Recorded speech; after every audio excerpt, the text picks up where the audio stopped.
Le Messie de l'Écriture.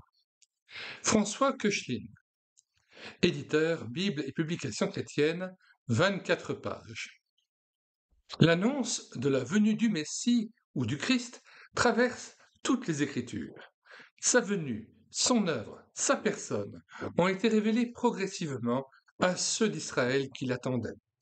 Cette petite brochure nous montre comment ces prophéties ont été accomplies selon les Écritures, à la gloire de Dieu et de son Christ.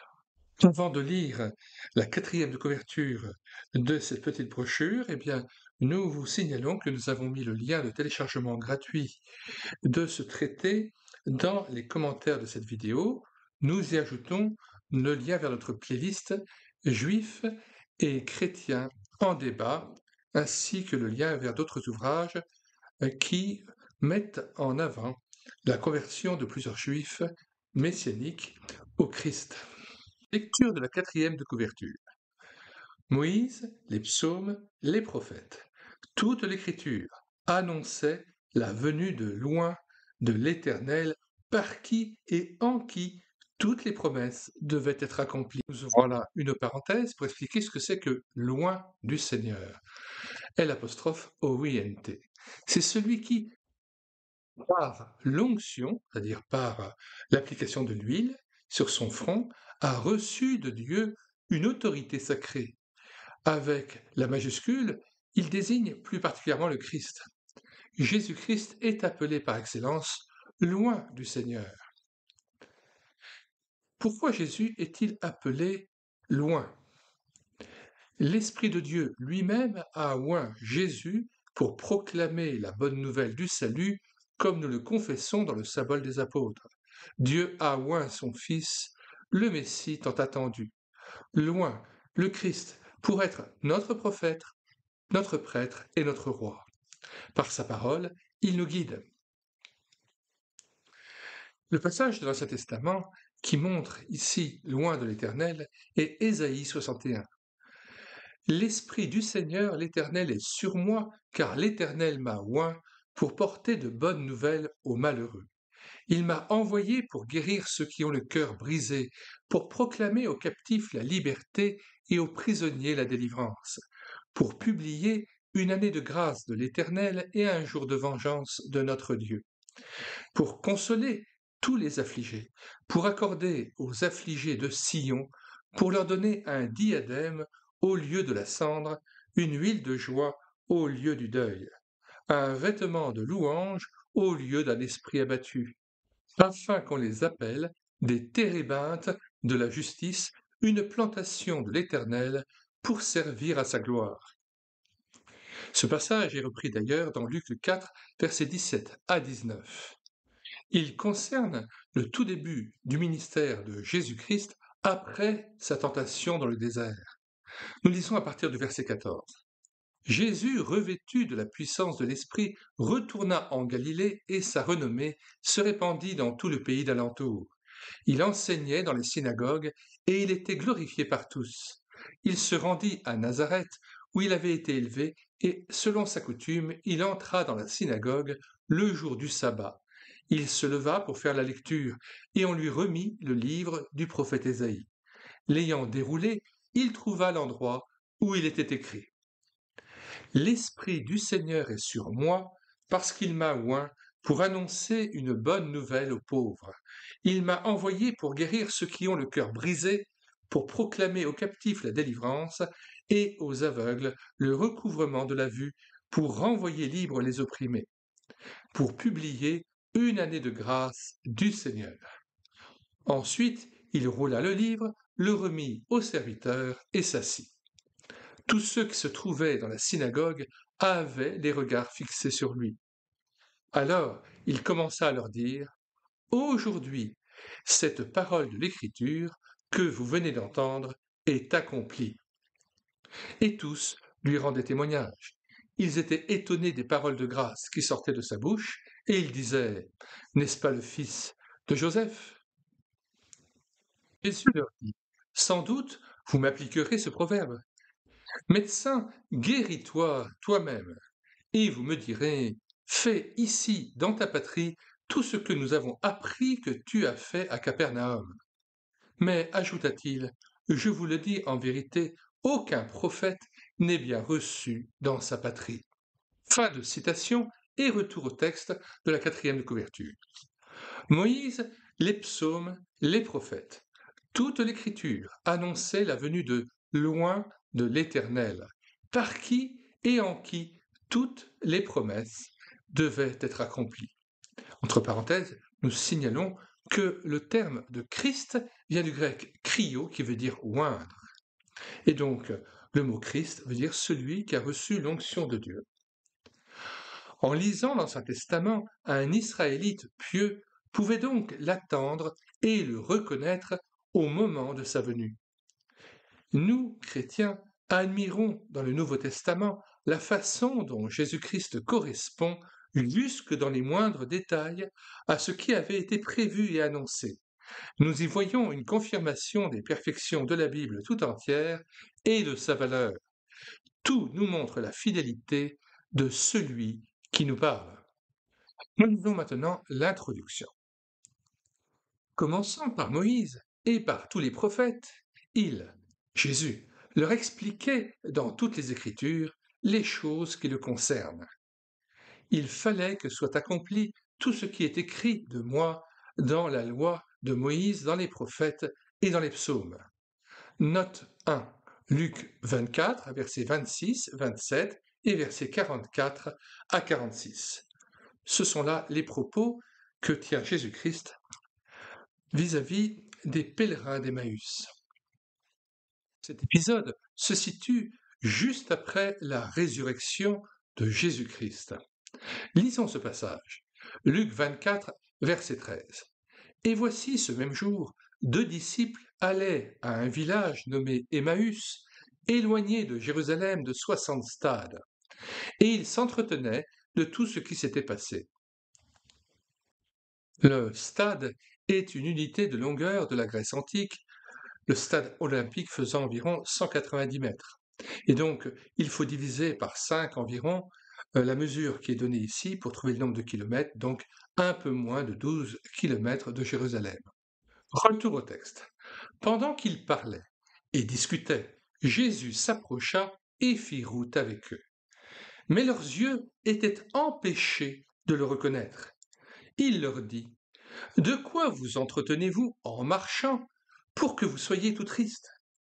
L'un d'eux, nommé Cléopas, lui répondit, « Es-tu le seul qui, séjournant à Jérusalem, ne sache pas ce qui y est arrivé ces jours-ci ?» Quoi, leur dit-il, et ils lui répondirent, « Ce qui est arrivé au sujet de Jésus de Nazareth, qui était un prophète puissant en œuvre et en parole devant Dieu et devant tout le peuple, et comment les principaux sacrificateurs et nos magistrats l'ont livré pour le faire condamner à mort et l'ont crucifié. Nous espérions que ce serait lui qui délivrerait Israël. Mais après tout cela, voici le 3e jour que ces choses se sont passées. Il est vrai que quelques femmes d'entre nous nous ont fort étonnés, s'étant rendues de grand matin au sépulcre, et n'ayant pas trouvé son corps, elles sont venues dire que des anges leur sont apparus et ont annoncé qu'il est vivant. Quelques-uns de ceux qui étaient avec nous sont allés au sépulcre, et ils ont trouvé les choses comme les femmes l'avaient dit. Mais lui, ils ne l'ont point vu. Verset 25. Alors Jésus leur dit, « Ô homme sans intelligence, et dont le cœur est lent à croire tout ce qu'ont dit les prophètes, ne fallait-il pas que le Christ souffrit ces choses et qu'il entrât dans sa gloire ?» Et commençant par Moïse et par tous les prophètes, il leur expliqua dans toutes les Écritures ce qui le concernait. Lorsqu'ils furent près du village où ils allaient, il parut vouloir aller plus loin. Mais ils le pressèrent en disant, « Reste avec nous, car le soir approche, le jour est sur son déclin. » Et il entra pour rester avec eux. Pendant qu'il était à table avec eux, il prit le pain, et après avoir rendu grâce, il le rompit et le leur donna.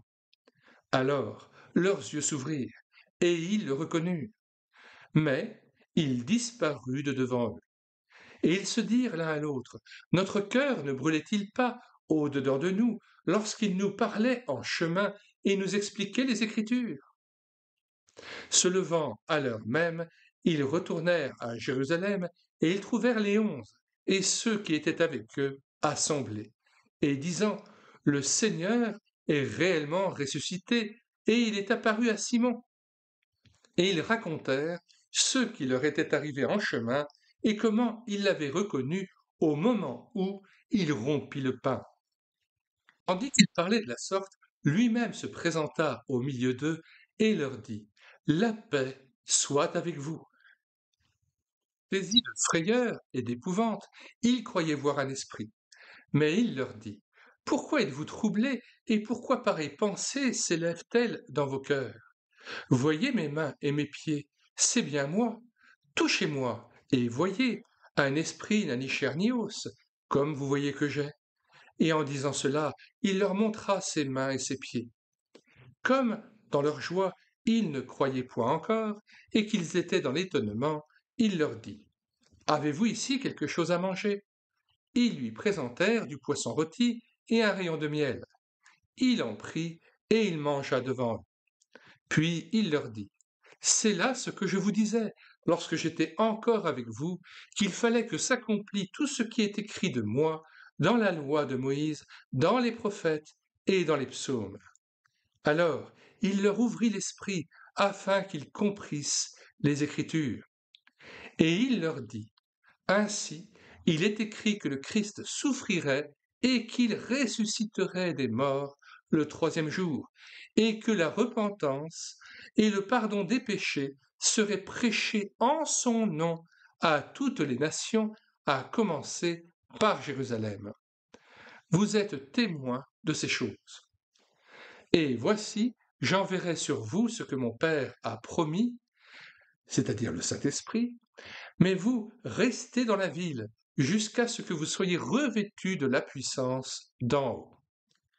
Il les conduisit jusque vers Béthanie, et ayant levé les mains, il les bénit. Pendant qu'il les bénissait, il se sépara d'eux et fut enlevé au ciel. Pour eux, après l'avoir adoré, ils retournèrent à Jérusalem avec une grande joie, et ils étaient continuellement dans le temple, louant et bénissant Dieu. Fin de l'évangile de Luc. Et retour au texte. L'annonce de la venue et du ministère du Messie traverse toute la parole de Dieu. Moïse, psaumes et prophètes.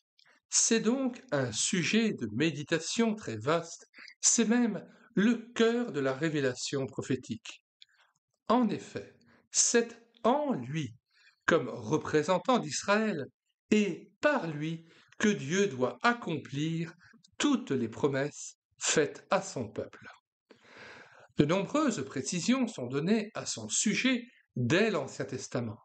Elles permettent de reconnaître celui que Dieu allait envoyer. Elles nous montrent aussi la grande fidélité de Dieu qui accomplira en tout point ce qu'il a promis et préparé pour ceux qui s'attachent à sa parole. Mais il n'est pas toujours très facile de classer ces promesses. La Bible ne présente pas les événements à la façon d'un livre d'histoire. Elle nous montre plutôt l'aspect moral des choses, la façon dont Dieu les voit.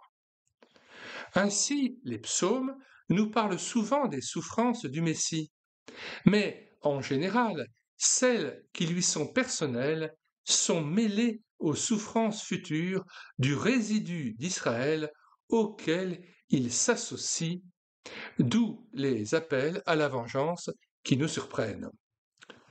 Note 2. Voir dans le psaume 17 le passage très singulier au pluriel entre les versets 9 et 11. Lisons ce passage des versets 7 à 13. Signale ta bonté, toi qui sauves ceux qui cherchent un refuge, et qui, par ta droite, les délivres de leurs adversaires. Garde-moi comme la prunelle de l'œil, protège-moi à l'ombre de tes ailes, contre les méchants qui me persécutent, contre mes ennemis acharnés qui m'enveloppent.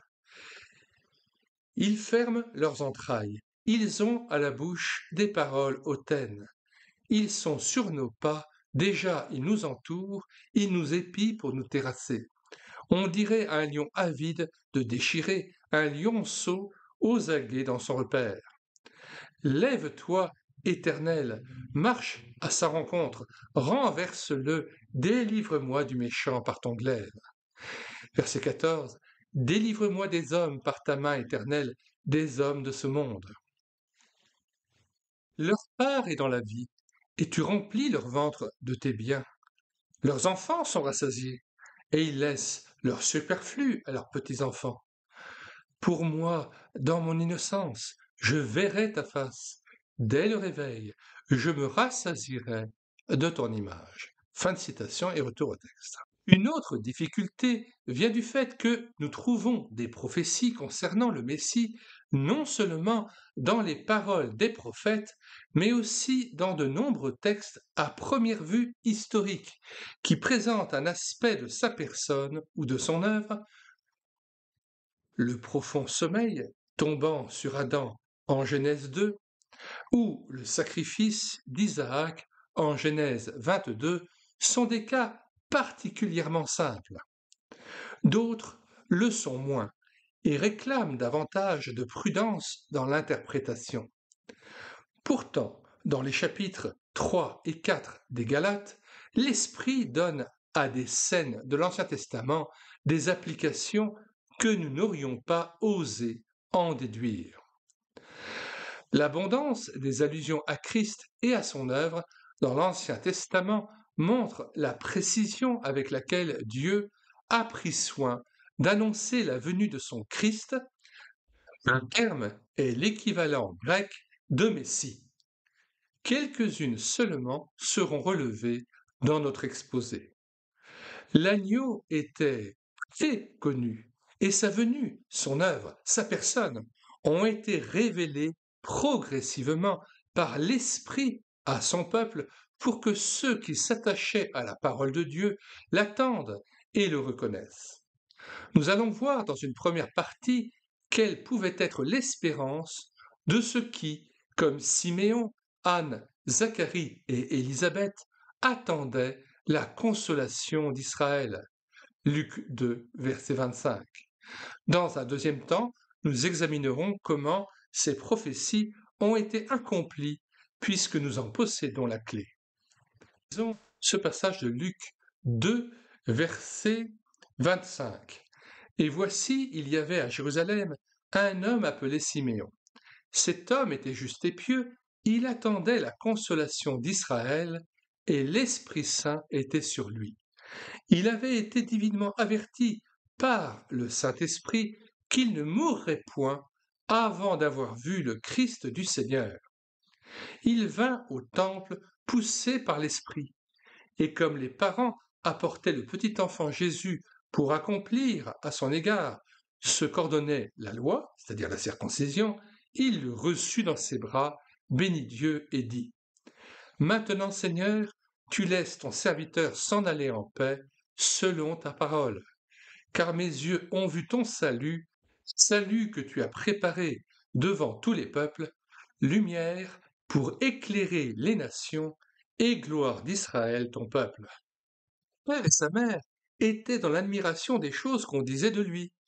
Siméon les bénit et dit à Marie sa mère : Voici, cet enfant est destiné à amener la chute et le relèvement de plusieurs en Israël et à devenir un signe qui provoquera la contradiction. Et à toi-même, une épée te transpercera l'âme, afin que les pensées de beaucoup de cœurs soient dévoilées. Fin de citation, retour au texte. Les prophéties de l'Ancien Testament. Dans les livres de Moïse, dès le début de la Genèse, la place donnée à Adam dans la première création préfigure celle du Fils de l'homme dans la seconde. Le profond sommeil nécessaire à Adam pour qu'une femme lui soit donnée évoque la mort de Christ pour acquérir l'assemblée désignée comme son épouse. Éphésiens 5, versets 25 et 29. Nous citons: Marie, aimez vos femmes, comme Christ a aimé l'Église, et s'est livré lui-même pour elle, afin de la sanctifier par la parole, après l'avoir purifiée par le baptême d'eau, afin de faire paraître devant lui cette Église glorieuse, sans tache ni ride, ni rien de semblable, mais sainte et irrépréhensible. C'est ainsi que les maris doivent aimer leurs femmes comme leur propre corps. Celui qui aime sa femme s'aime lui-même. Car jamais personne n'a haï sa propre chair, mais il la nourrit et en prend soin, comme Christ le fait pour l'Église, parce que nous sommes membres de son corps. Pourquoi l'homme quittera son père et sa mère et s'attachera à sa femme, et les deux deviendront une seule chair. Ce mystère est grand. Je dis cela par rapport à Christ et à l'Église. Fin de citation et retour au texte. Le profond sommeil nécessaire à Adam pour qu'une femme lui soit donnée évoque donc la mort de Christ pour acquérir l'assemblée désignée comme son épouse.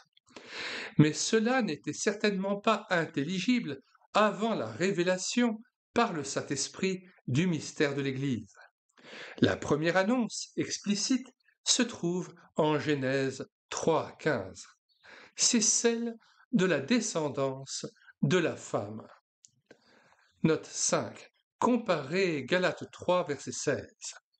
Il y est déjà question, là, de la victoire sur Satan par la mort. Ce thème des souffrances du Seigneur, qui sera le sujet de notre adoration éternelle. Note 6, voir Moïse et Élie sur la montagne en Luc 9, lors de la transfiguration. Ce thème des souffrances du Seigneur, qui sera donc le sujet de notre adoration éternelle, apparaît constamment, et pourtant les disciples ont eu la plus grande peine à le comprendre. Nous retrouvons ce même thème dans le sacrifice d'Isaac, fils unique et bien-aimé, promesse en lui-même et point de départ des promesses, descendance d'Abraham, sacrifié, ressuscité, de manière figurée. Voir le passage d'Hébreux 11, verset 19. Auquel son père a tout donné, qui reçoit une épouse. Nous pouvons lire Hébreux 11, versets 17 à 19. C'est par la foi qu'Abraham offrit Isaac lorsqu'il fut mis à l'épreuve et qu'il offrit son fils unique, lui qui avait reçu les promesses et à qui il avait été dit: En Isaac sera nommée pour toi une postérité. Il pensait que Dieu est puissant, même pour ressusciter les morts, aussi le recouvra-t-il par une sorte de résurrection. Fin de citation et retour au texte avec relecture de cette phrase qui est quand même un petit peu difficile à comprendre. Nous retrouvons ce même thème dans le sacrifice d'Isaac, fils unique et bien-aimé, promesse en lui-même et point de départ des promesses, descendance d'Abraham, sacrifié, ressuscité de manière figurée, auquel son père a tout donné, qui reçoit une épouse. Joseph, celui qui a été mis à part de ses frères, préfigure lui aussi Christ. Il forme à lui seul les générations de Jacob. Genèse 17, verset 2. Sa suprématie est annoncée, il souffre de la part de ses frères avant de devenir celui devant qui chacun doit se prosterner, et il acquiert, dans son exil, une épouse étrangère. Les Juifs eux-mêmes pouvaient comprendre que Dieu annonçait en lui celui qui allait bénir le peuple. L'agneau de la Pâque est une autre figure remarquable. C'est certainement à cette image que fait référence Jean-Baptiste quand il reconnaît l'agneau de Dieu, et cela nous est confirmé par la citation de l'évangéliste. Pas un de ces os ne sera cassé. Jean 19, verset 36. Bien sûr, il y a le passage de Jean 1, verset 29 à 34, passage que nous citons. Le lendemain, il vit Jésus venant à lui, et il dit, « Voici l'agneau de Dieu qui ôte le péché du monde. C'est celui dont j'ai dit, après moi vient un homme qui m'a précédé, car il était avant moi. Je ne le connaissais pas, mais c'est afin qu'il fût manifesté à Israël que je suis venu baptiser d'eau. » Jean rendit ce témoignage.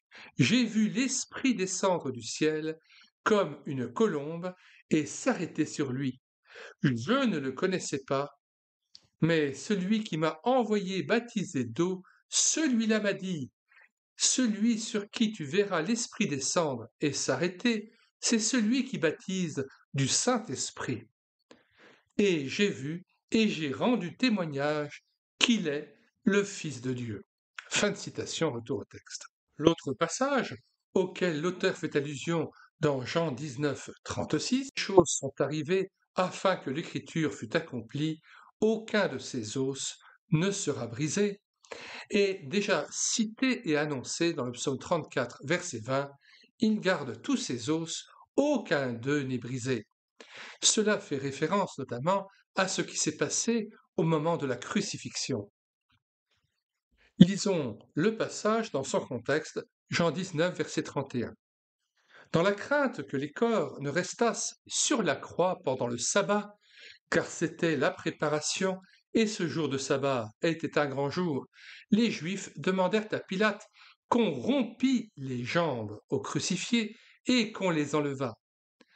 Les soldats vinrent donc, et ils rompirent les jambes au premier, puis à l'autre, qui avait été crucifié avec lui. S'étant approchés de Jésus et le voyant déjà mort, ils ne lui rompirent pas les jambes.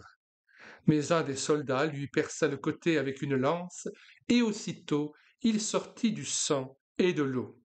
Celui qui l'a vu en a rendu témoignage, et son témoignage est vrai, et il sait qu'il dit vrai, afin que vous croyiez aussi. Ces choses sont arrivées afin que l'écriture fût accomplie. Aucun de ces os ne sera brisé. Et ailleurs l'écriture dit encore, ils verront celui qu'ils ont percé. Un passage fait référence à Zacharie 12, verset 10. Alors, je répandrai sur la maison de David et sur les habitants de Jérusalem un esprit de grâce et de supplication, et ils tourneront les regards vers moi, celui qu'ils ont percé. Ils pleureront sur lui comme on pleure sur un fils unique. Ils pleureront amèrement sur lui comme on pleure sur un premier-né. Ce jour-là, le deuil sera grand à Jérusalem, comme le deuil d'Adadrimon dans la vallée de Mégidon.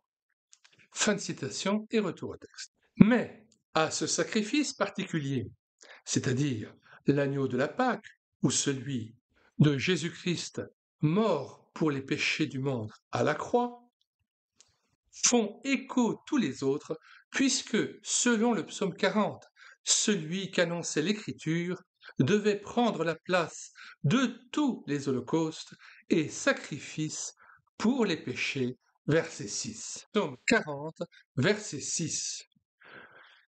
Tu ne désires ni sacrifice ni offrande, tu m'as ouvert les oreilles. Tu ne demandes ni holocauste ni victime expiatoire. Alors je dis, voici, je viens avec le rouleau du livre, écrit pour moi. Je veux faire ta volonté, mon Dieu, et ta loi est au fond de mon cœur. J'annonce la justice dans la grande assemblée. Voici, je ne ferme pas mes lèvres. Éternel, tu le sais. Je ne retiens pas dans mon cœur ta justice. Je publie ta vérité et ton salut. Je ne cache pas ta bonté et ta fidélité dans la grande assemblée. Toi, Éternel, tu ne me refuseras pas tes compassions. Ta bonté et ta fidélité me garderont toujours. De citation et retour au texte. D'autres aspects de la personne du Seigneur nous sont enseignés par le tabernacle et par l'arche avec son couvercle ou propitiatoire, voir Romains 3, verset 25. arche donc qui contenait les tables de la loi. L'arche reste dans le lit du Jourdain jusqu'à ce que le peuple soit passé. Lisons Romains 3, versets 21 à 26. Mais maintenant, sans la loi, est manifestée la justice de Dieu, à laquelle rendent témoignage la loi et les prophètes, justice de Dieu par la foi en Jésus-Christ, pour tous ceux qui croient. Il n'y a point de distinction, car tous ont péché et sont privés de la gloire de Dieu, et ils sont gratuitement justifiés par sa grâce, par le moyen de la rédemption, c'est-à-dire du rachat, qui est en Jésus-Christ. C'est lui que Dieu a destiné, par son sang, à être, pour ceux qui croiraient, victime propitiatoire, afin de montrer sa justice, parce qu'il avait laissé impunis les péchés commis auparavant, au temps de sa patience, afin, dis-je, de montrer sa justice dans le temps présent, de manière à être juste, tout en justifiant celui qui a la foi en Jésus. Définition de propitiatoire, qui est destinée à rendre la divinité propice, favorable, qui est offert en propitiation pour la rémission des péchés. Rite propitiatoire, offrande, victime, propitiatoire. Retour au texte. Tout cela, le Seigneur l'a certainement présenté aux disciples le jour de la résurrection et même auparavant quand il leur montrait que le Fils de l'homme devait beaucoup souffrir. Note 11, Matthieu 16, verset 21. Nous citons. Dès lors, Jésus commença à faire connaître à ses disciples qu'il fallait qu'il allât à Jérusalem, qu'il souffrit beaucoup de la part des anciens, des principaux sacrificateurs et des scribes, qu'il fut mis à mort et qu'il ressuscita le troisième jour. Retour au texte. Citons deux exemples de l'utilisation qu'il fait de l'écriture pour le prouver aux siens. Comme Moïse éleva le serpent dans le désert. Note 12, Jean 3, verset 4, que nous citons en contexte. Jésus-Christ parle alors à Nicodème. Personne n'est monté au ciel si ce n'est celui qui est descendu du ciel, le Fils de l'homme qui est dans le ciel. Verset 14. Et comme Moïse éleva le serpent dans le désert, il faut de même que le Fils de l'homme soit élevé, afin que quiconque croit en lui ait la vie éternelle. Deuxième exemple de l'utilisation que Jésus fait de l'Écriture pour prouver aux siens qu'il devait souffrir et ensuite ressusciter après la crucifixion. Il ne lui sera pas donné de signe à cette génération, si ce n'est le signe du prophète Jonas. Note 13. Matthieu 12, verset 39. Nous citons en contexte. Alors quelques-uns des scribes et des pharisiens prirent la parole et dirent : « Maître, nous voudrions te voir faire un miracle. » Il leur répondit : « Une génération méchante et adultère demande un miracle. Il ne lui sera donné d'autre miracle que celui du prophète Jonas. Car, de même que Jonas fut 3 jours et 3 nuits dans le ventre d'un grand poisson, de même le Fils de l'homme sera 3 jours et 3 nuits dans le sein de la terre. Les hommes de Ninive se lèveront au jour du jugement avec cette génération et la condamneront parce qu'ils se repentirent à la prédication de Jonas. Et voici, il y a ici plus que Jonas. La reine du Midi se lèvera au jour du jugement avec cette génération et la condamnera, parce qu'elle vint des extrémités de la terre pour entendre la sagesse de Salomon, et voici, il y a ici plus que Salomon. Retour au texte. Toutefois, les prophéties les plus intelligibles aux croyants de l'Ancienne Alliance, elles avaient même attiré l'attention des pharisiens, commencent par celle de Balaam. Une étoile surgira de Jacob. Nombre 24, verset 17. Cette promesse est directement liée à la bénédiction du peuple comme celle que Moïse a donnée peu après. L'Éternel, ton Dieu, te suscitera un prophète comme moi. Deutéronome 18, verset 15. Plus tard, la bénédiction promise au peuple s'est précisée. Elle a été liée très clairement à David. Cette annonce est préparée dans le livre de Ruth. Au chapitre 4, la parole passe imperceptiblement de Boaz, l'homme puissant et riche qui avait le droit de rachat, à son fils Obed, dont le nom signifie qui sert, et par lui à David. Le fils de David. Christ est donc la racine et la postérité de David. Note 16, Apocalypse 22, verset 16 et Ésaïe 11, verset 1. Héritier des promesses, mais aussi à l'origine de celle-ci, fils de David et seigneur de David. Note 17, Marc 12, verset 36, 37 et Psaume 110, verset 1. Ayant droit aux grâces assurées de David. Note 18, Acte 13, verset 34 et Ésaïe 55, verset 3. Cela est établi formellement par le chapitre 17 du premier livre des Chroniques. Je susciterai après toi ta descendance qui sera un de tes fils. Moi, je lui serai pour père et lui me sera pour fils. Verset 13. Le texte de 2 Samuel 7, au contraire, ne va pas au-delà de Salomon à cause de la mention de l'iniquité. Ainsi, les scribes pouvaient-ils dire que le Christ est fils de David? Nous comprenons pourquoi il devait l'être si nous considérons que David, dont le nom signifie bien-aimé, était le roi que Dieu avait choisi, l'homme selon son cœur. 1 Samuel 13, verset 14. Bien que d'abord rejeté, il est celui qui a servi de référence à tous les rois qui lui ont succédé. C'est pourquoi les promesses sont si souvent liées à Sion, la ville de David, plutôt qu'à Jérusalem tout entière, voir Psaume 132, verset 13 et 1 Roi 8, verset 1. C'est là, en effet, qu'était l'arche pendant le règne de David, et les promesses seront accomplies en relation avec la personne du fils de David, loin de l'Éternel. Loin est l'apostrophe O-I-N-T, bien entendu.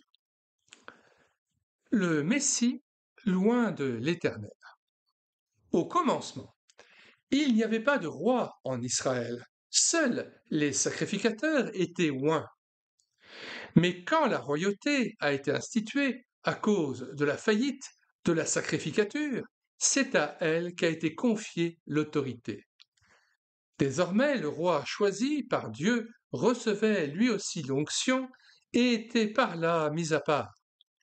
Remarquons également que l'épaule élevée du sacrifice de prospérité réservé aux sacrificateurs est donnée à Saül, le premier roi d'Israël, par Samuel. Note 21, 1 Samuel 9, verset 24. Normalement, personne en Israël ne pouvait être à la fois roi et sacrificateur. Toutefois, David, en figure, revêt certains des caractères du sacrificateur. Voir Matthieu 12, versets 1 à 5 et 1 Chronique 16. Osias a bien essayé de réunir les deux fonctions, il a dû alors cesser d'exercer l'autorité royale et a été chassé de la maison de l'Éternel. 2 Chroniques 26, versets 16 à 21. C'est pourquoi Ésaïe 6, avant de nous présenter le Seigneur, sacrificateur sur son trône. Note 24. Formellement identifié en Jean 12, verset 41, parle de la mort du roi Osias pour que l'incapacité de l'homme et la fin de ses prétentions mettent d'autant plus en évidence la gloire de Christ.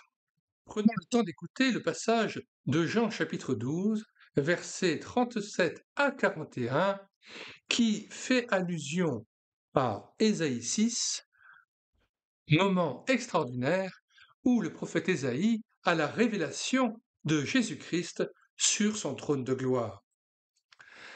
Jean 12, verset 37. Malgré tant de miracles qu'il avait faits en leur présence, ils ne croyaient pas en lui, afin que s'accomplît la parole qu'Ésaïe, le prophète, a prononcé « Seigneur, qui a cru à notre prédication et à qui le bras du Seigneur a-t-il été révélé ?»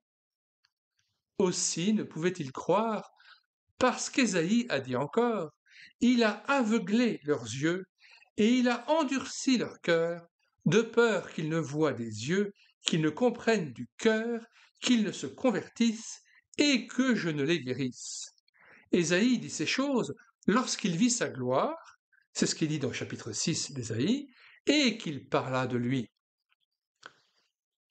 Intéressant de noter les versets 42 et 43 qui suivent ce passage de Jean 12.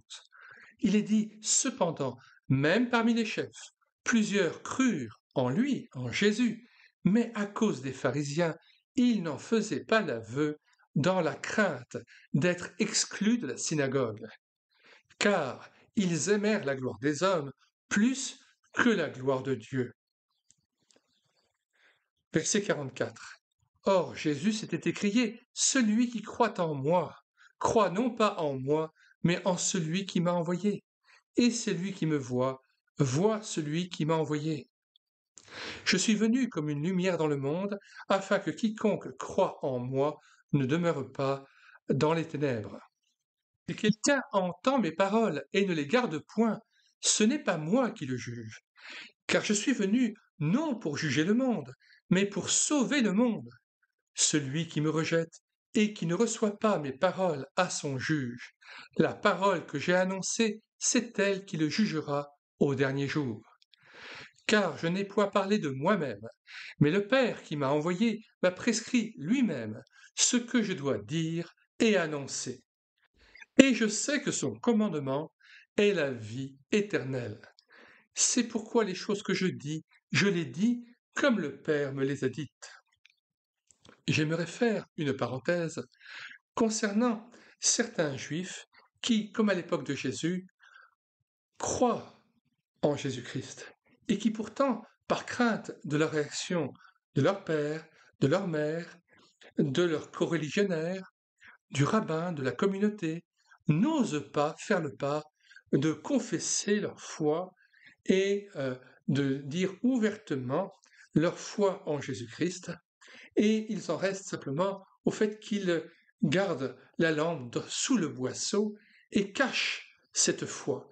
Et finalement, ils perdent des années de leur vie avant de pouvoir ouvertement avoir le courage de dire, de confesser le nom du Seigneur Jésus. Alors si vous êtes dans ce cas-là, demandez à Jésus-Christ le courage, la force, par son Esprit Saint, de pouvoir confesser Jésus-Christ et de le proclamer aussi à votre père, à votre mère, à la communauté, à la synagogue. Accepter l'opprobre, la honte du Seigneur Jésus-Christ. Lui-même a accepté l'opprobre de la croix, accepté de payer le prix de votre foi dans le Seigneur de gloire, qui a livré votre sang pour vous et vous aime d'un amour éternel. Je referme ici la parenthèse. Le psaume 2 nous montre que celui qui était annoncé comme le Fils de Dieu en 1 Chronique 17, verset 13, et ce titre est confirmé ici, est aussi loin de l'Éternel. Psaume 2. Pourquoi ce tumulte parmi les nations, ces vaines pensées parmi les peuples? Pourquoi les rois de la terre se soulèvent-ils et les princes se liguent-ils avec eux contre l'Éternel et contre son oint? Brisons leurs liens, délivrons-nous de leurs chaînes. Celui qui siège dans les cieux rit, le Seigneur se moque d'eux. Puis il leur parle dans sa colère, il les épouvante dans sa fureur. C'est moi qui ai oint mon roi sur Sion, ma montagne sainte. Je publierai le décret. L'Éternel m'a dit, tu es mon fils, je t'ai engendré aujourd'hui. Demande-moi, et je te donnerai les nations pour héritage, les extrémités de la terre pour possession. Tu les briseras avec une verge de fer, tu les briseras comme le vase d'un potier. Et maintenant, roi, conduisez-vous avec sagesse juge de la terre, recevez instruction, servez l'Éternel avec crainte et réjouissez-vous avec tremblement. Baisez le Fils de peur qu'il ne s'irrite et que vous ne périssiez dans votre voie, car sa colère est prompte à s'enflammer. Heureux tous ceux qui se confient en lui. Fin de citation et retour au texte. C'est la signification du titre de Messie en hébreu et de Christ en grec, c'est-à-dire le fait d'être loin. Nous retrouvons ce titre au psaume 132 et en Daniel 9. Le Messie, le prince, le Messie sera retranché et n'aura rien. Versets 25-26. De nombreux textes des prophéties, d'Ésaïe en particulier, complètent et précisent l'annonce faite au peuple de celui qui devait délivrer Israël. Nous en verrons quelques-uns tout en examinant de quelle manière ces prophéties ont été accomplies. 2. Accomplissement dans le Nouveau Testament. Les Juifs attendaient donc le Messie, mais occupés d'eux-mêmes, ils voulaient un chef qui rétablisse leur gloire plus que leur relation avec Dieu. Ils oubliaient ceci. Pour que Dieu puisse les bénir, il fallait que sa colère, méritée par leurs péchés, se détourne. Ils laissaient de côté ce qui concernait les souffrances de Christ. Ils n'étaient d'ailleurs pas prêts à le recevoir, puisque l'annonce de sa naissance par les mages troublait tout Jérusalem. Matthieu 2, verset 3. Et pourtant, les Juifs connaissaient les Écritures, car c'est à eux d'abord que la venue du Seigneur avait été prophétisée.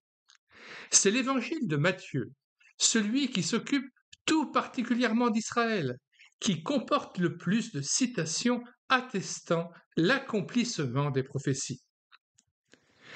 Sa divinité. Le Christ devait réunir dans sa personne divinité et parfaite humanité. C'est le mystère de la piété. 1 Timothée 3, 16, qui ne pouvait donc être révélé avant sa venue. Lecture d'1 Timothée 3, 16. Et sans contredit, le mystère de la piété est grand, celui qui a été manifesté en chair, justifié par l'Esprit, vu des anges, prêché aux gentils, cru dans le monde, élevé dans la gloire. Fin de citation, retour au texte. Pourtant, de nombreux versets le laissent entrevoir. Le Seigneur a dit à mon Seigneur. Psaume 110, verset 1. On appellera son nom merveilleux conseiller, Dieu fort. Ésaïe 9, verset 6. L'histoire de Melchisédek, n'ayant ni commencement de jour ni fin de vie. Hébreux 7, verset 2. La majesté souveraine de la déclaration. Voici, je viens. Psaume 40, verset 7. Nous recitons à partir du verset 6. Tu ne désires ni sacrifice ni offrande. Tu m'as ouvert les oreilles. Tu ne demandes ni holocauste, ni victime expiatoire. Alors je dis, voici je viens, avec le rouleau du livre écrit pour moi. Je veux faire ta volonté, mon Dieu, et ta loi est au fond de mon cœur. Tu as jadis fondé la terre. Tu es le même. Psaume 102, verset 25 et 27, cités en Hébreux 1, verset 10. Psaume 102. Tu as anciennement fondé la terre, et les cieux sont l'ouvrage de tes mains. Ils périront, mais tu subsisteras. Ils s'useront tous comme un vêtement. Tu les changeras comme un habit, et ils seront changés. Mais toi, tu restes le même, et tes années ne finiront point. Jésus-Christ est le Fils de Dieu selon le psaume 2 et 1 Chronique 17. Il est aussi le Fils de l'homme selon les psaumes 8 et 80 et Daniel 7. Remarquez le lien entre Luc 22, verset 69 et le psaume 80, verset 17. Disons Luc 22, 69. Désormais le Fils de l'homme sera assis à la droite de la puissance de Dieu.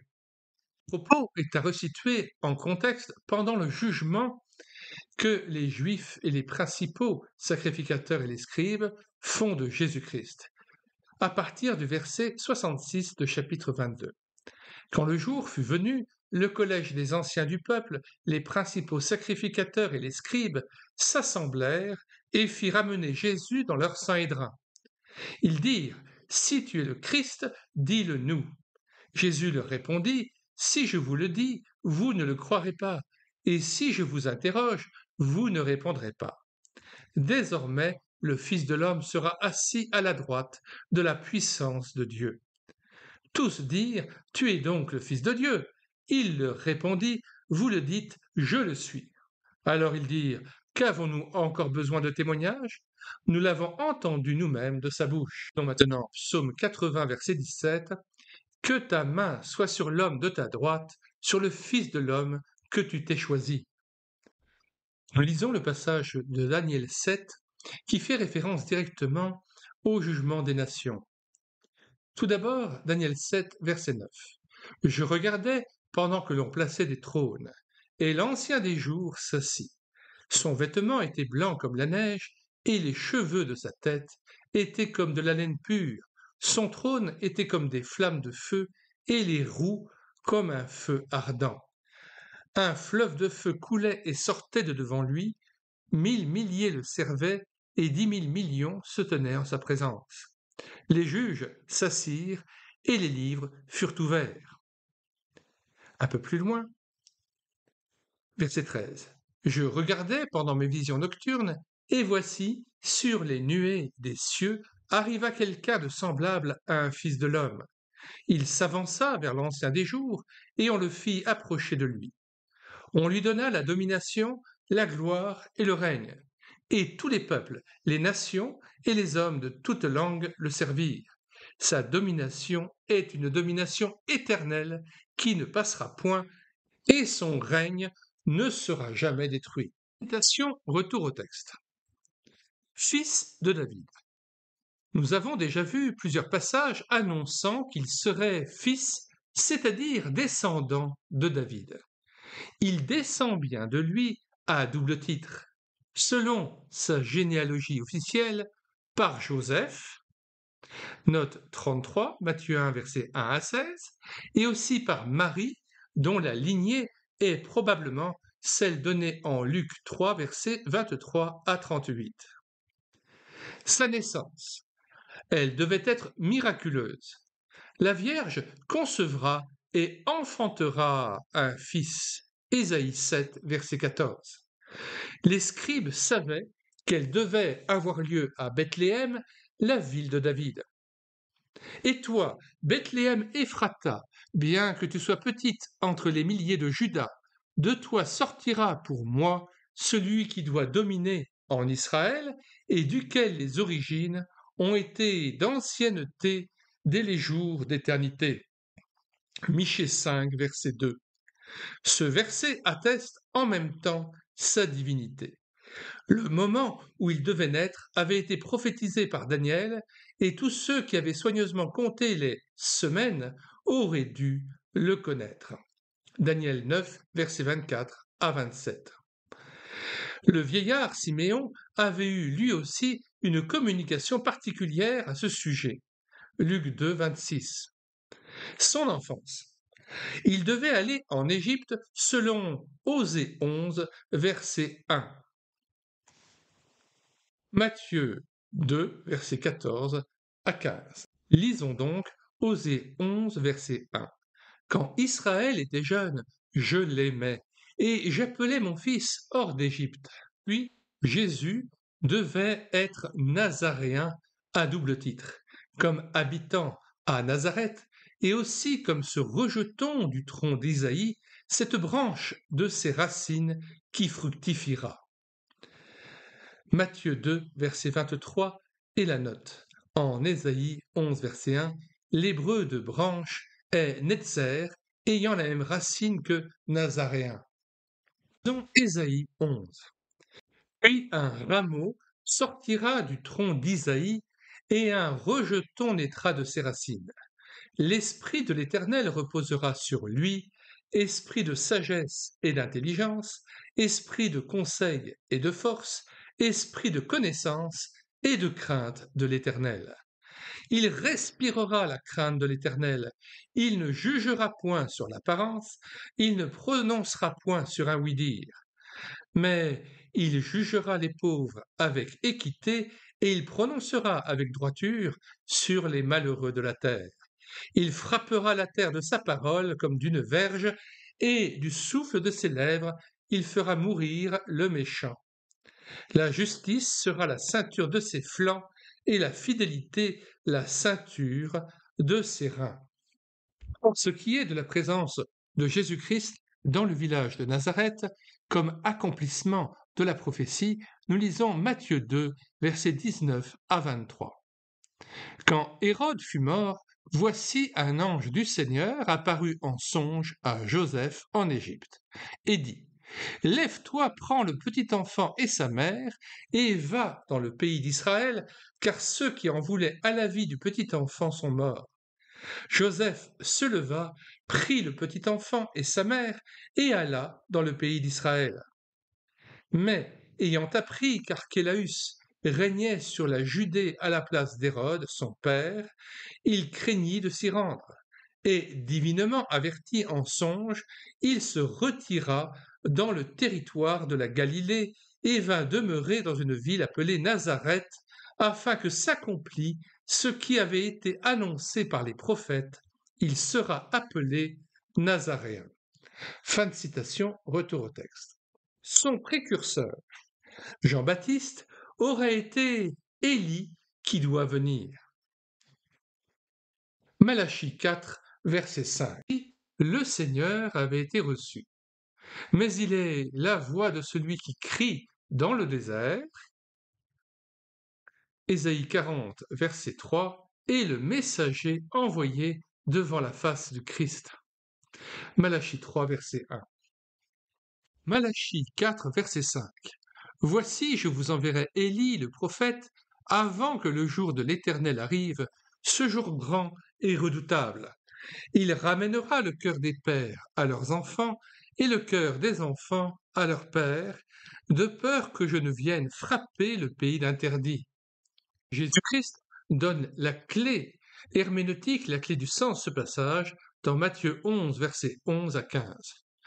Je vous le dis en vérité, parmi ceux qui sont nés de femmes, il n'en a point paru de plus grand que Jean-Baptiste. Cependant, le plus petit dans le royaume des cieux est plus grand que lui. Depuis le temps de Jean-Baptiste jusqu'à présent, le royaume des cieux est forcé et ce sont les violents qui s'en emparent. Car tous les prophètes et la loi ont prophétisé jusqu'à Jean. Et si vous voulez le comprendre, c'est lui qui est l'Élie qui devait venir. Que celui qui a des oreilles pour entendre, entende. Sa personne, elle est parfaite. L'agneau de la Pâque et toutes les victimes offertes en sacrifice étaient sans défaut et sans tache. Exode 12, verset 5, 1 Pierre 1, verset 19. Selon le psaume 17, verset 3, sa pensée n'allait pas au-delà de sa parole. Selon Ésaïe 42, verset 1, l'Éternel trouvait son plaisir en son serviteur. C'était ses délices de faire la volonté de Dieu. Note 44. Psaume 40, verset 8. Il était parfaitement dépendant. Chaque matin, il réveille mon oreille. Note 45, Ésaïe 50, verset 4. Mais il a été méprisé, celui que la nation abhorre. Son visage était défait, pas d'apparence en lui. Nous n'avons eu pour lui aucune estime. Ésaïe 49, verset 7 et 52, verset 14 à 53, verset 3. Il a souffert durant toute sa vie, homme de douleur et sachant ce que c'est que la langueur. Ésaïe 53, verset 3. Offrande de gâteaux cuites au four, sur la plaque, dans la poêle. Lévitique 2, versets 4 à 10. L'homme m'a acquis comme esclave dès ma jeunesse. Note 49, Zacharie 13, verset 5. Mon amour, Ils ont été mes adversaires.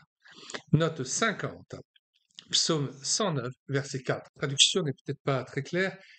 Personnellement, je n'aime pas trop la version d'Arby, je préfère la version second qui dit « Tandis que je les aime, ils sont mes adversaires, mais moi je recours à la prière. » Son ministère.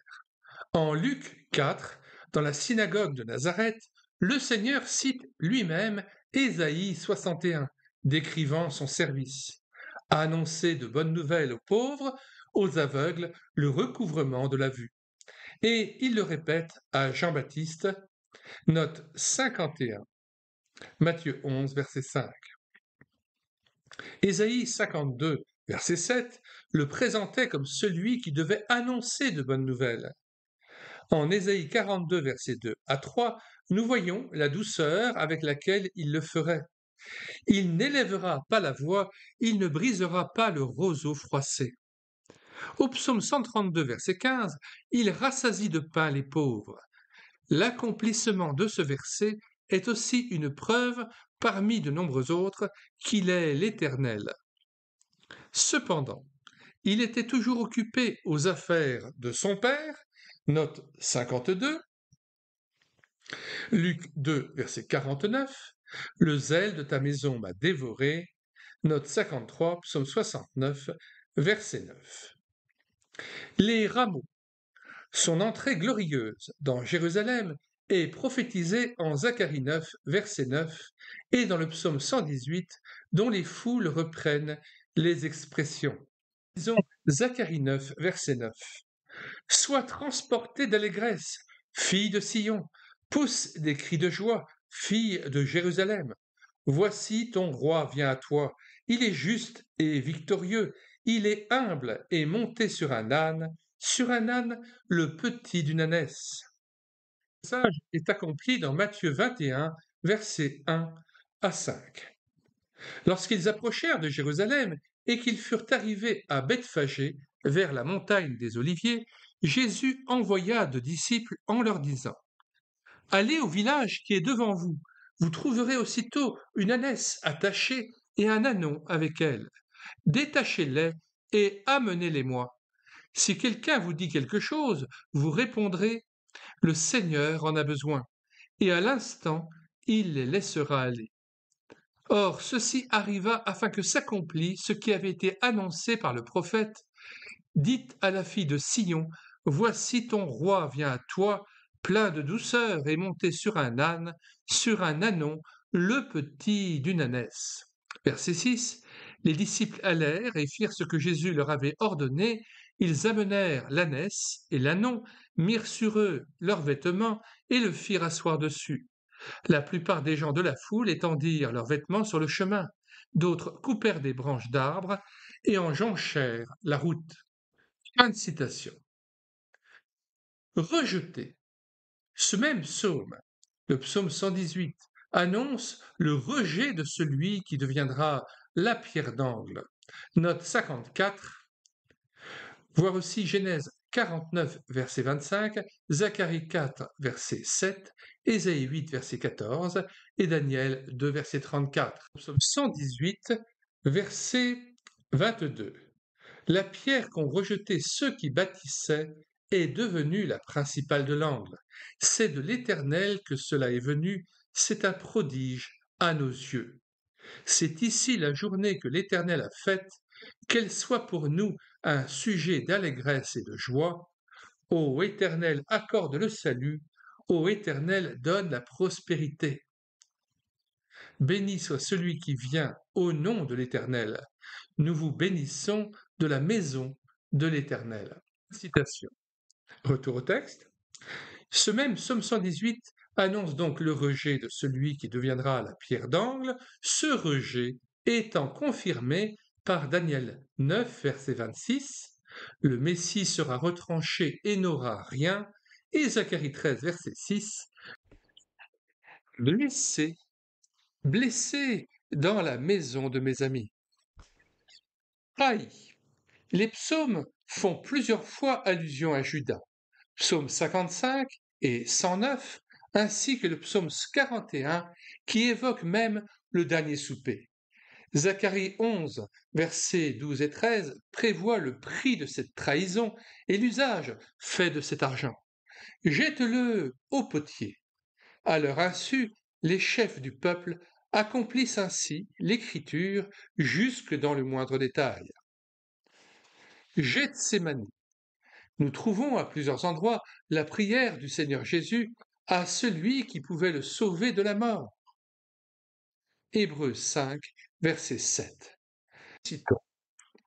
C'est lui qui, dans les jours de sa chair, ayant présenté avec de grands cris et avec larmes des prières et des supplications à celui qui pouvait le sauver de la mort, et ayant été exaucé à cause de sa piété, a appris, bien qu'il fût fils, l'obéissance par les choses qu'il a souffertes, et qui, après avoir été élevé à la perfection, est devenu, pour tous ceux qui lui obéissent, l'auteur d'un salut éternel, Dieu l'ayant déclaré souverain sacrificateur selon l'ordre de Melchisédek.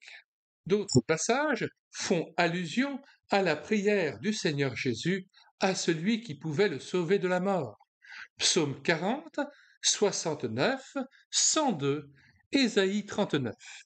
Les circonstances de son arrestation sont détaillées au psaume 27, verset 2. Quand les méchants se sont approchés, ils ont bronché et sont tombés. Note 56. Confère Jean 18, verset 6. Ce passage trouve sa réalisation au jardin des Oliviers lorsque la cohorte romaine et des huissiers qu'envoyèrent les principaux sacrificateurs et les pharisiens vinrent là avec des lanternes, des flambeaux et des armes pour se saisir du Seigneur Jésus. Verset 4 de Jean 18. Jésus, sachant tout ce qui devait lui arriver, s'avança et leur dit « Qui cherchez-vous » Ils lui répondirent « Jésus de Nazareth ». Jésus leur dit « C'est moi », littéralement « Je suis ». C'est le nom de l'Éternel. Je suis celui qui suis. Et Judas, qui le livrait, était avec eux. Lorsque Jésus leur eut dit « Je suis », ils reculèrent et tombèrent par terre.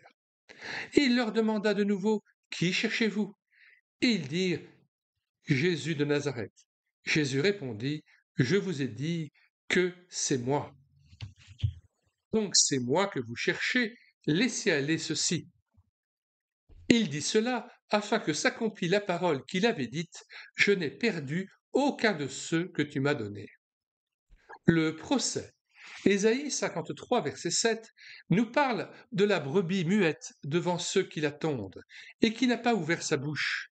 Citons aussi Lamentation de Jérémie 3, 30, il présente la joue à celui qui le frappe. La croix. Nous avons déjà considéré de nombreux versets annonçant le fait de sa mort. La façon dont il a souffert est détaillée par l'esprit prophétique. Il a été fouetté. Des laboureurs ont labouré mon dos, et ils y ont tracé leur long sillon. Note 57. Psaume 129, verset 3. Il a été percé. Note 58. Zacharie 12, verset 10. Son supplice a été public. Il me contemple, il me regarde. Psaume 22, verset 17. Pas un de ses os ne devait être brisé. Exode 12, verset 46 et Psaume 34, verset 20. Nous aimerions citer Zacharie 13, verset 6, qui parle des blessures de ses mains. Si on lui demande « D'où viennent ces blessures que tu as aux mains ?» il répondra « C'est dans la maison de ceux qui m'aimaient que je les ai reçus. » Pas un de ses os ne devait être brisé. Les soldats ne lui brisent pas les jambes comme aux deux autres crucifiés, mais l'un d'eux lui perce le côté. Alors, sur le fait de ne pas lui briser les jambes, on l'a dans Exode 12, verset 46 et Psaume 34, verset 20. Il garde tous ses os, aucun d'eux n'est brisé. Pourra ainsi être dit à propos du côté de Christ qui a été percé, ils regarderont vers celui qu'ils ont percé, Jean 19, versets 33 à 37, et Zacharie 12, verset 10. On a partagé ses vêtements, on a jeté le sort sur sa robe.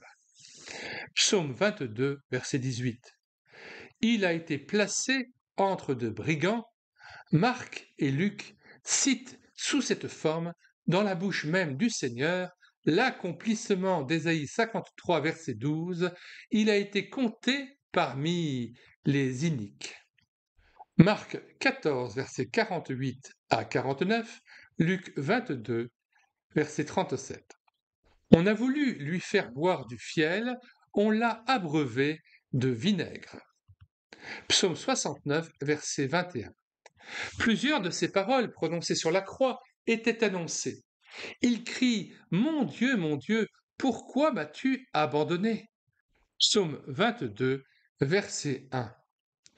Il intercède pour ses transgresseurs. Ésaïe 53, verset 12. Que nous citons néanmoins à partir du verset 11. À cause du travail de son âme, il rassasiera ses regards. Par sa connaissance, mon serviteur juste justifiera beaucoup d'hommes, et il se chargera de leurs iniquités.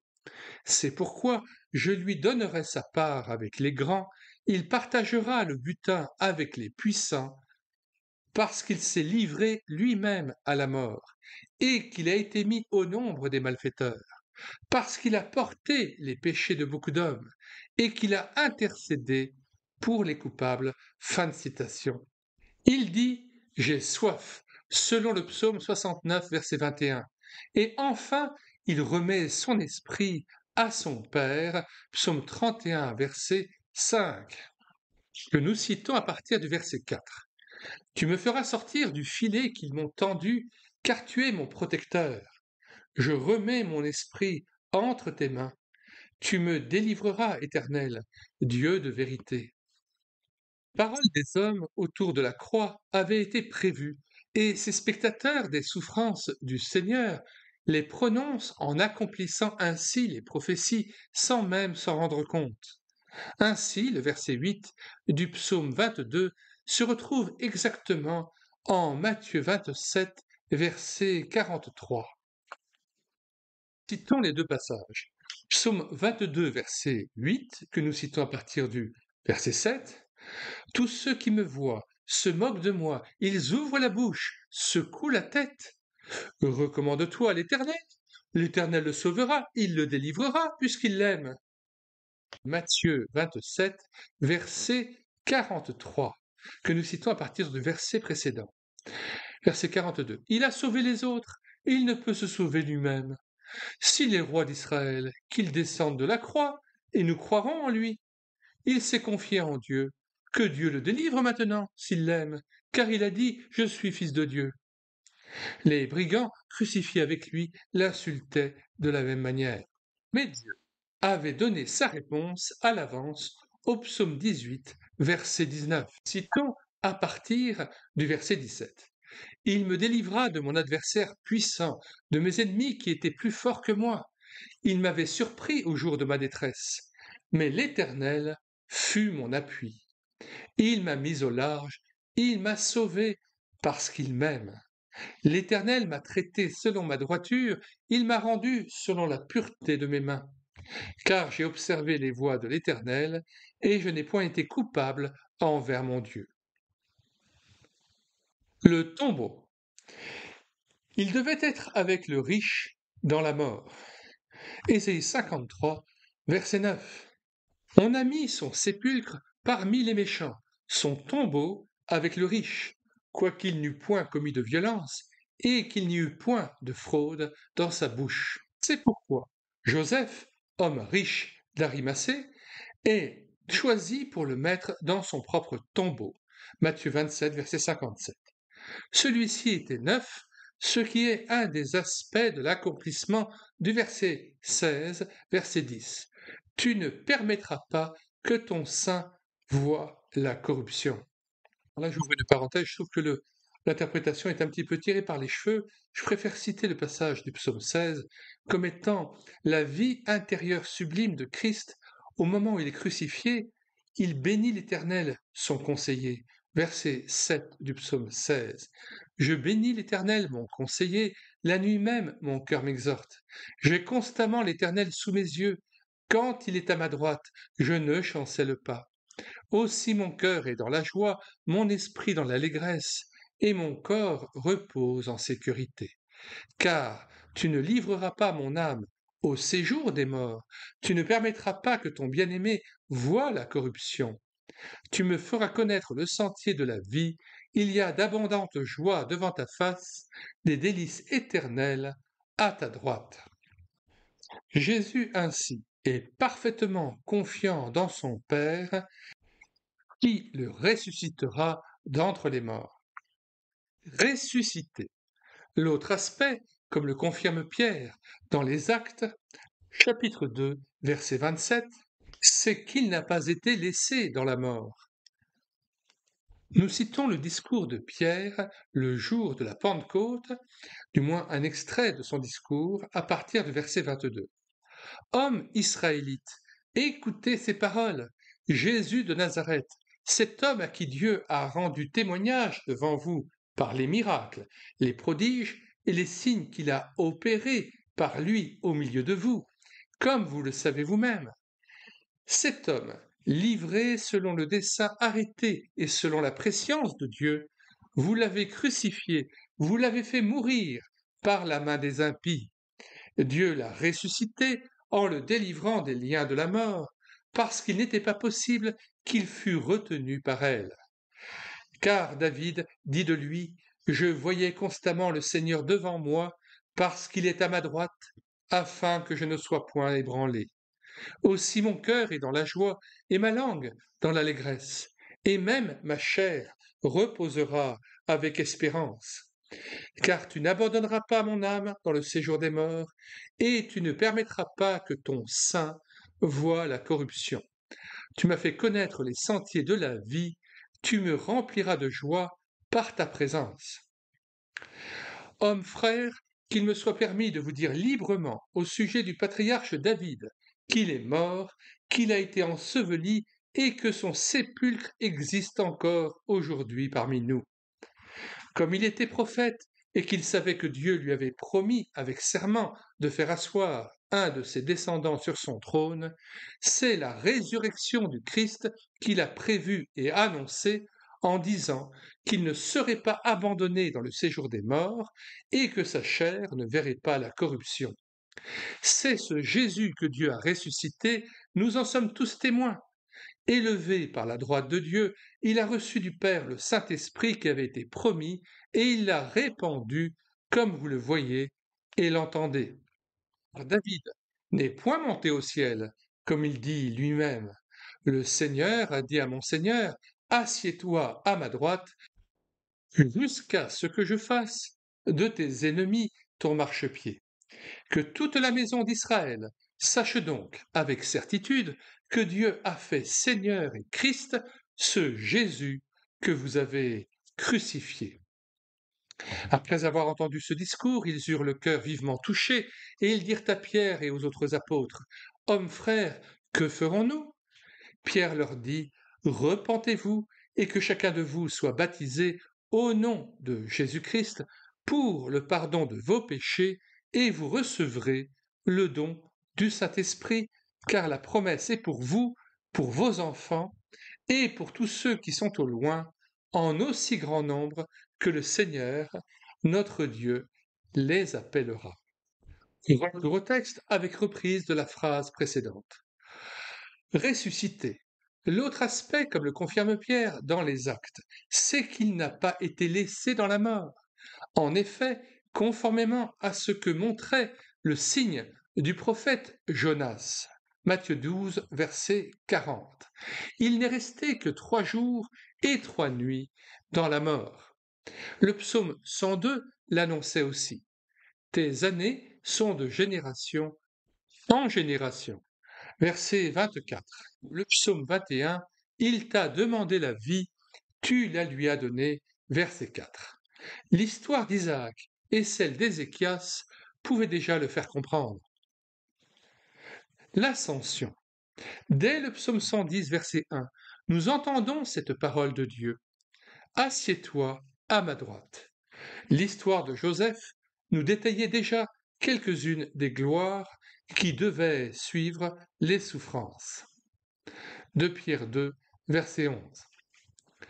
Le salut annoncé. L'Évangile est la puissance de Dieu pour sauver quiconque croit. Romains 1, verset 16. Accomplissant l'annonce prophétique d'Ésaïe 49, verset 6, citée en Acte 13, verset 47. Je t'ai établi pour être la lumière des nations, afin que tu sois pour salut jusqu'au bout de la terre. La version Darby, il faut le reconnaître, n'est pas bonne. Je préfère la version seconde. Je t'ai établi pour être la lumière des nations, pour porter le salut jusqu'aux extrémités de la terre. Conclusion. Face à un tel faisceau de prophéties accomplies, et on pourrait en citer bien d'autres, il ne peut y avoir aucun doute. Jésus est bien le Christ annoncé par l'Écriture. Nous comprenons qu'Apollos ait pu le démontrer avec une grande force. Acte 18, verset 28. Les Juifs sont ainsi très responsables de ne pas l'avoir reçu. Nous y voyons l'unité de la parole. Tout entière, elle nous donne la pensée de Dieu en rapport avec Christ. Nous pouvons admirer la façon dont Dieu a préconnu, avant même la fondation du monde, 1 Pierre 1, verset 20, l'agneau qu'il voulait envoyer. Tout était préparé et prévu. Et c'est pour nous que les prophéties administraient ces choses. 1 Pierre 1, verset 10 à 12. Car le mystère de la piété nous a été révélé, 1 Timothée 3,16. Nous appartenons à la période la plus privilégiée qui soit, liée comme nous le sommes à celui qui a tout accompli, Jean 19, verset 30. Fin de la lecture de la brochure intitulée Le Messie de l'Écriture. Alors, si jusqu'à présent vous n'avez pas fait cette rencontre personnelle avec Jésus-Christ, si vous n'êtes jamais venu à lui, ne lui résistez pas. Ne résistez pas à l'Esprit Saint qui vous incite à ouvrir votre cœur à l'Esprit de Dieu. Écoutons Apocalypse 3, verset 20. Voici, je me tiens à la porte et je frappe. Si quelqu'un entend ma voix et ouvre la porte, j'entrerai chez lui, je souperai avec lui et lui avec moi. Celui qui vaincra, je le ferai asseoir avec moi sur mon trône, comme moi j'ai vaincu et me suis assis avec mon Père sur son trône. Que celui qui a des oreilles entende ce que l'Esprit dit aux églises. Notons aussi ce que Jésus dit dans Jean 7, versets 37 à 39. Le dernier jour, le grand jour de la fête, Jésus, se tenant debout, s'écria, si quelqu'un a soif, qu'il vienne à moi et qu'il boive. Celui qui croit en moi, des fleuves d'eau vive couleront de son sein, comme dit l'Écriture. Il dit cela de l'Esprit que devaient recevoir ceux qui croiraient en lui, car l'Esprit n'était pas encore, parce que Jésus n'avait pas encore été glorifié. Mais maintenant, depuis Acte 2, depuis la Pentecôte, l'Esprit a été répandu. Et celui qui croit en Jésus-Christ reçoit l'Esprit Saint, comme ces fleuves d'eau vive qui viennent et qui coulent de son sein. Oh, nul n'est besoin d'éprouver une sorte de jouissance mystique, ce n'est pas du tout cela. Il est dit dans Éphésiens 1,13 « Ayant cru, vous avez été scellés du Saint-Esprit. Seule la foi en la bonne nouvelle compte. La foi, la confiance en Jésus-Christ compte. C'est pourquoi il est dit dans Acte 10, versets 42 et 43, dans un discours que Pierre tient auprès du centenier Corneille et sa famille, Et Jésus nous a ordonné de prêcher au peuple et d'attester que c'est lui qui a été établi par Dieu, juge des vivants et des morts. Tous les prophètes rendent de lui le témoignage que quiconque croit en lui, reçoit par son nom le pardon des péchés. Alors, que signifie le fait de recevoir par son nom? Le nom, dans la Bible, signifie la personne. Eh bien, quand on croit en Jésus-Christ et en l'œuvre expiatoire qu'il a accomplie à la croix, le fait que son sang a coulé à notre place, il est notre substitut, il est mort à ma place, il a payé le prix de mes péchés. Si je crois qu'il est ressuscité entre les morts et que son esprit de vie peut venir dans mon cœur, suite au fait que je crois en lui, eh bien, c'est lui-même, c'est par son nom, c'est par sa personne même que je reçois le pardon des péchés. Christ étant vivant, Christ étant ressuscité, c'est lui-même qui accorde le pardon des péchés. Je répète le verset 43 d'Acte 10, « Tous les prophètes rendent de lui le témoignage que quiconque croit en lui reçoit par son nom le pardon des péchés. » Nous vous disions au début de la vidéo que nous avions mis dans les commentaires de cette vidéo le lien de téléchargement gratuit de cette brochure intitulée « Le Messie de l'Écriture ». Nous y avons joint le lien vers notre playlist « Juifs et chrétiens en débat ». Nous y ajoutons aussi le lien de plusieurs ouvrages sur Jésus-Christ, le Messie, que nous avons mis en téléchargement gratuit à partir du site internet médiathèquechrétienne.fr, et plusieurs d'entre eux ont déjà fait l'objet d'un audiobook sur cette chaîne YouTube « Elle écoutait sa parole », comme l'ouvrage de Joël Ruben « Et si Jésus était le Messie », l'ouvrage de Ben Hockendisch, « 12 Juifs rencontrent le Messie ». Attention néanmoins, sur ces 12 témoignages, 4 sont quelque peu biaisés et quelque peu fallacieux puisqu'ils sont contaminés par une foi charismatique qui peut être au plus haut point pernicieuse et dangereuse pour la foi du nouveau-né. Et de toute façon, lorsque je lis ces audiobooks-là, je ne manque pas de mettre en garde contre les esprits de langue et le danger du charismatisme et du pentecôtisme. J'ai lu aussi, il y a quelque temps, l'ouvrage de Sarah Geibel, « Comment le reconnaîtrons-nous » Enfin, nous ne saurions trop vous recommander l'ouvrage extraordinaire de Robert Schroeder, « Le Messie de la Bible », qui va beaucoup plus loin que cette brochure que nous avons lue et qui analyse en profondeur toutes les correspondances qu'il y a entre Ancien et Nouveau Testament, les réalisations notamment des prophéties de l'Ancien Testament et en quoi Jésus-Christ est bien Yeshua, le Messie. Profitez des 1500 ouvrages dont nous avons assuré la réédition numérique des ouvrages chrétiens que nous avons numérisés. Eh bien, vous allez sur la barre de recherche Google et vous écrivez médiathèquechrétienne.fr, tout attaché d'un seul tenant et sans accent. Arrivez sur le site, vous cliquez sur Livre à télécharger, puis vous faites une recherche par ordre alphabétique d'auteur. Une fois trouvé l'auteur et l'ouvrage concerné, vous cliquez sur Lire, écouter, télécharger, puis vous cliquez sur l'onglet Télécharger le PDF, télécharger le Word ou télécharger l'OCR, et l'ouvrage est à vous immédiatement, gratuitement, et sans que vous ayez même à vous inscrire sur le site médiathèquechrétienne.fr. Nous quittons en vous lisant ces passages de Jean 5, versets 39 à 40, où Jésus met en garde le fait de sonder les Écritures sans venir à lui. Vous sondez les Écritures parce que vous pensez avoir en elles la vie éternelle. Ce sont elles qui rendent témoignage de moi. Et vous ne voulez pas venir à moi pour avoir la vie. Matthieu 6, versets 5 Et s'il est dit, lorsque vous priez, ne soyez pas comme les hypocrites qui aiment à prier debout dans les synagogues et au coin des rues pour être vus des hommes. Je vous le dis en vérité, ils reçoivent leur récompense.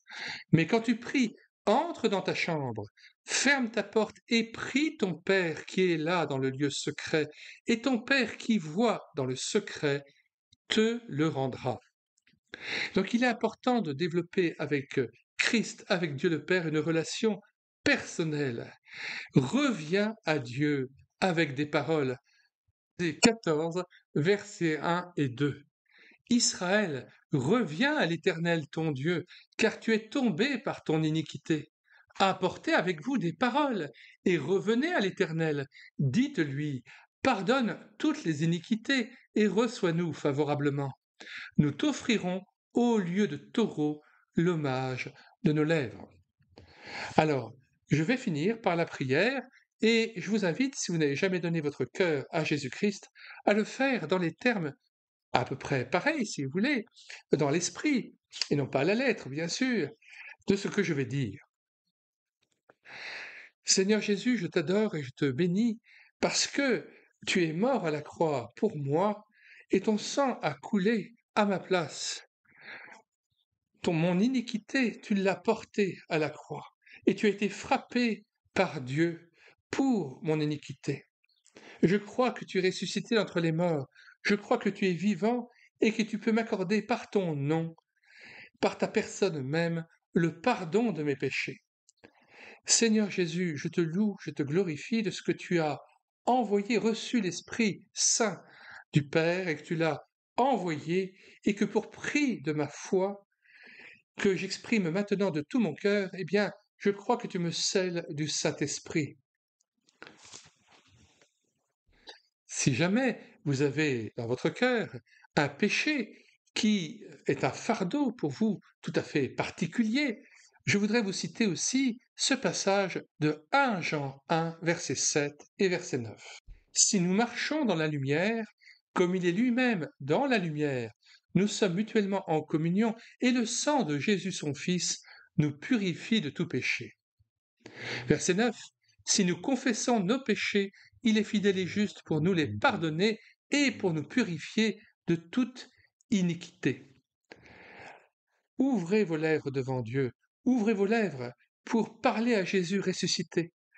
Nous ne le voyons pas et pourtant, nous l'aimons déjà, nous croyons en lui, nous le recevons dans notre cœur, nous recevons Dieu le Père et Dieu le Fils dans notre cœur, ils vivent par la foi en nous, ils font désormais de notre corps, de notre âme, le temple de l'Esprit Saint, afin que nous puissions louer Dieu, le glorifier, rentrer dans le repos. C'est cela le véritable sabbat. Le vrai sabbat consiste à rentrer dans le jour du Seigneur qui s'incarne parfaitement en Jésus-Christ, notre repos.